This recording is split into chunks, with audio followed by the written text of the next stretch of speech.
तव चरणकमलमिव मनसि लसतु मम नित्यम् मनसि लसतु मम नित्यम् मम तापमपाकुरु देवा मम पापमपाकुरु देवा मम तापमपाकुरु देवा मम पापमपाकुरु देवा हरि हरि नारायणम् अखिललोकनायकम्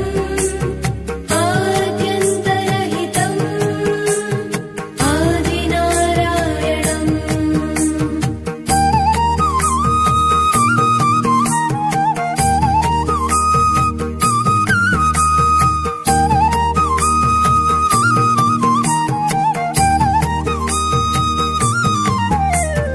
भुजगशयनं